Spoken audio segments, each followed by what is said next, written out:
नमस्कार दोस्तों, स्वागत है आप सभी का एच के एजुकेशन में।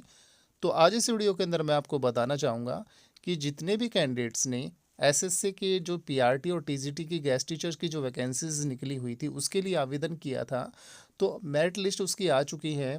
तो काफ़ी बच्चों के अभी क्वेश्चन है, मैं आपका जितने भी क्वेश्चन है उसका बारी बारी से रिप्लाई देने वाला हूँ।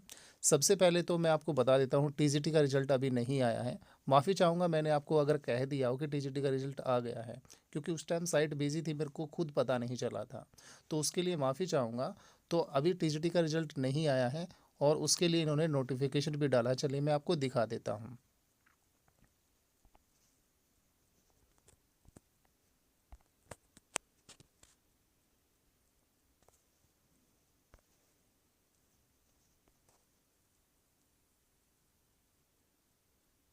ये देखिए, ये टीजीटी के लिए बताया हुआ है, इसके अंदर साफ साफ बोला हुआ है कि आपको पता है टीजीटी की जो अप्लाई करने की जो डेट थी वो बढ़ा दी गई थी, 13 जनवरी से 16 जनवरी कर दी गई थी। 5 बजे तक आवेदन आप कर सकते थे, अब इसको बढ़ाकर 16 कर दिया था। अब इसकी जो रिजल्ट की डेट है वो आप देख सकते हैं, डिक्लेयर्ड ऑन 21 जनवरी। तो इसकी जो मेरिट लिस्ट जारी होगी वो 21 जनवरी को जारी होगी टीजीटी टीचर की। अब बात कर लेते हैं, ये तो 21 जनवरी को आएगा। अब जो पीआरटी के रिगार्डिंग मेरिट लिस्ट आ चुकी है, तो काफ़ी बच्चों के क्वेश्चन क्या आए हुए हैं कि सर मैंने सीटेट अभी दिसंबर में मैंने क्लियर किया है, लेकिन अभी तक मार्कशीट नहीं आई है, तो क्या मुझे जाना चाहिए? अगर आप मेरिट लिस्ट के अंदर आए हुए हैं, मैं आपको बता देता हूँ, अगर आप मेरिट लिस्ट के अंदर आए हुए हैं और आपका सीटेट भी क्लियर है, तो आप सीटेट रिजल्ट लेकर जा सकते हैं। सीटेट रिजल्ट आप लेकर जा सकते हैं। ये मैं अपने अकॉर्डिंग बता रहा हूँ। अगर आपका मेरिट में अच्छे नंबर हैं और आपको जाना चाहिए डॉक्यूमेंट्स वेरिफिकेशन के लिए, क्या पता ऑफिस वाले इस चीज़ को मान जाए, जो डिपार्टमेंट वाले लोग हैं वो इस चीज़ को मान जाए और आपके रिजल्ट को मान्य कर दे। हालांकि उन्होंने बोला हुआ है कि सीटेट की जो ओरिजिनल मार्कशीट है वो लेकर आनी है, लेकिन आपको अगर आपका सीटेट दिसंबर में क्लियर हुआ है तो आप उसका रिजल्ट लेकर जा सकते हैं। उसके बाद बात आती है कि सर मेरिट लिस्ट जारी हो चुकी है, हम सभी के इसके अंदर नाम हैं, तो क्या हमारा सभी का सिलेक्शन हो गया है? काफ़ी बच्चों के कमेंट ऐसे आ रहे हैं। तो माय डियर्स, मैं आपको बताना चाहूँगा, ये जो लिस्ट आई है ना, ये सभी बच्चों की लिस्ट है जिसने भी आवेदन किया था। मैं आपको ये चेक करके दिखा देता हूँ लिस्ट के अंदर। एक मिनट, मैं आपको बता देता हूँ सारी चीज़ें अच्छे से। आप इसके अंदर देख लीजिए एक बारी, मैं आपको पीआरटी की बता देता हूँ। इसके अंदर लिस्ट के अंदर आप देख लीजिए। इसके अंदर मैं एक एग्जांपल के तौर पर आपको बताता हूँ। देखिए, जैसे कि मैं साउथ की बात कर लेता हूँ, साउथ के अंदर जनरल की बात कर लेता हूँ। ये जो मेरिट लिस्ट है माय डियर्स, ये उन सभी कैंडिडेट्स की है जिसने आवेदन किया था पीआरटी के लिए, साउथ जोन के लिए। तो आप इसके अंदर देख सकते हैं सभी बच्चों के नाम आपको मिलेंगे। तो टोटल बच्चे कितने मैं आपको दिखा देता हूँ।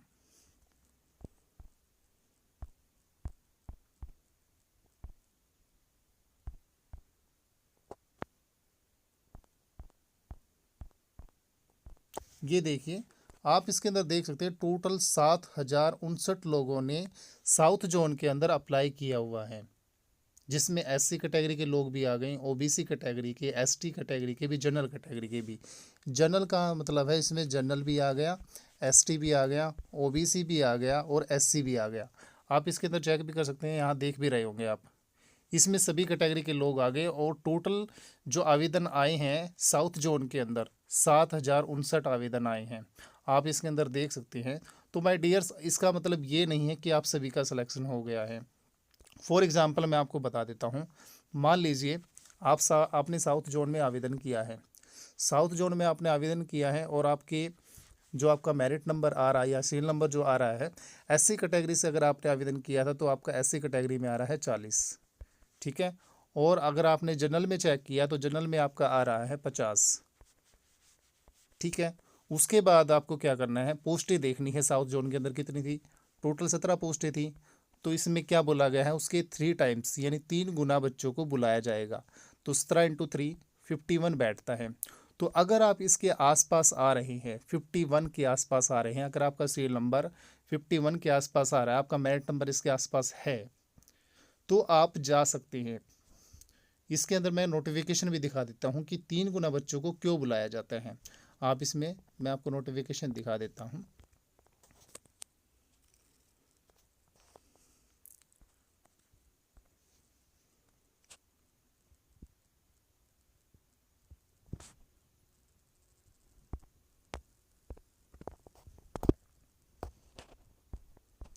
ये देखिए, इसके अंदर साफ साफ लिखा हुआ है, आपको मैं दिखा देता हूँ। ये देखिए, प्राइमरी टीचर के लिए बता देता हूँ मैं आपको। इसमें साफ साफ लिखा हुआ है कि in each district the number of the candidates as per merit from top shall appear before district office in the ratio of 1:3 number of post notified for districts. इसका मतलब क्या है कि जितनी भी पोस्टें हैं आपकी जोन के अकॉर्डिंग, उसके 3 गुना बच्चों को बुलाया जाएगा। क्यों बुलाया जाता है? क्योंकि इनका जो प्रिंसिपल है क्या कहता है कि मान लीजिए आप इस पोस्ट को ध्यान से पढ़िएगा, इसमें जो बातें लिखी हुई है, the same principle applies for general and reserve category, यानी दोनों कैटेगरी के लिए लागू होता है, जनरल के लिए भी, एसटी के लिए भी, ओबीसी के लिए भी और एससी के लिए भी। क्योंकि इसमें कैटेगरी के अनुसार तो पोस्टें नहीं दी हुई है ना, जोन के अकॉर्डिंग दी हुई हैं। मान लिया साउथ जोन के अंदर 17 पोस्टें हैं, तो इसका मतलब ये 17 पोस्टों के ऊपर ओबीसी का भी अधिकार है, एसटी का भी अधिकार है, जनरल का भी है और एससी का भी है। तो ये तो सभी के लिए है। तो 17 पोस्टें हैं, तो इसमें तीनों ही आ गए। तो इसमें आपको क्या करना है, आपको अगर एससी से आपने आवेदन किया था तो आप पहले एससी में अपनी लिस्ट में नंबर देखिए कितना कितना आ रहा है आपका सीरियल नंबर। उसके बाद आपको क्या करना है, आपको जनरल के अंदर अपना नंबर देखना है, जनरल में आपका कितना नंबर आ रहा है। अगर आपका 3 × 17 × 3 51 के अकॉर्डिंग अगर आप आ रहे हैं आसपास, अगर आपका सीरियल नंबर 50, 51 या फिर 55 या 60 आ रहा है, तो आपको डॉक्यूमेंट्स वेरिफिकेशन के लिए जाना है। अदरवाइज़ अगर आप 1000 की लाइन में, 2000 की लाइन में 1500 1400 के आसपास जा रहे हैं, तो मैं आपको बिल्कुल भी नहीं कहने वाला हूं कि आपको डॉक्यूमेंट्स वेरिफिकेशन के लिए जाना चाहिए। तो आप इन चीज़ों को समझिए। तो ये फॉर्मूला है, इसमें साफ साफ लिखा हुआ है कि जो 7 पोस्टें हैं इसमें जनरल भी काउंट होता है, रिजर्व कैटेगरी भी काउंट होती है, तो ये सभी के लिए है। और इसका 3 टाइम्स यानी 7 × 3 21 candidates in the order of merit and directed to appear before the office of DDE। तो आप उसको डॉक्यूमेंट्स वेरिफिकेशन के लिए जाना होगा। क्यों बुलाया जाता है 3 गुना बच्चों को? क्योंकि इसमें काफ़ी बच्चे ऐसे होते हैं जो एवे ही फॉर्म भर देते हैं, जैसे कि किसी का सीटेट क्लियर नहीं होता, या फिर किसी के मार्क्स होते कुछ हैं उसमें दिखाए कुछ होते हैं। तो ऐसे बच्चे बहुत सारे होते हैं। वो निकल जाने के बाद जो प्योर बच्चे होते हैं उनको सिलेक्शन के लिए रख लिया जाता है। तो इसमें साफ साफ लिखा हुआ है 23 और 24 जनवरी को आपको जाना है, 10 से 5 के बीच में आपको जाना पड़ेगा।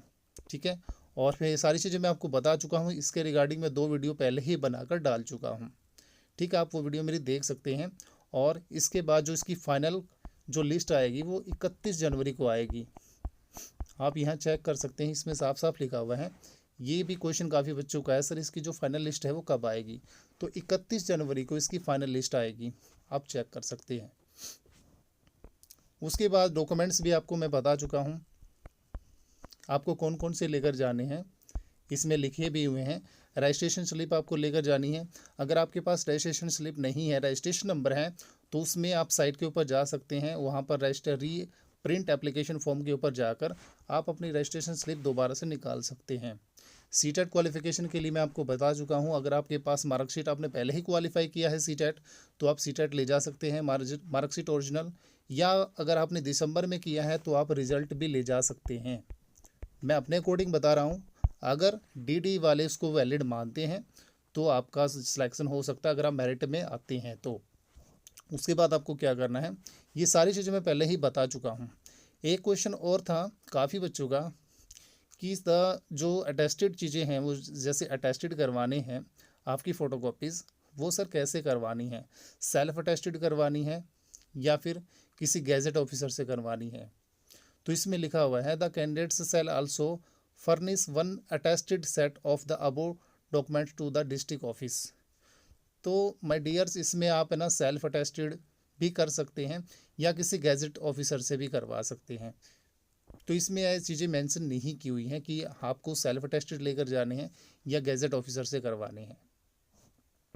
तो ये सारी चीज़ें मैंने इस वीडियो के अंदर आपको बता दी हैं। या इसके रिगार्डिंग कोई माइंड में आपकी क्वेश्चन है जो मैं बताना आपको भूल गया हूँ, तो प्लीज़ मुझे कमेंट ज़रूर कीजिएगा।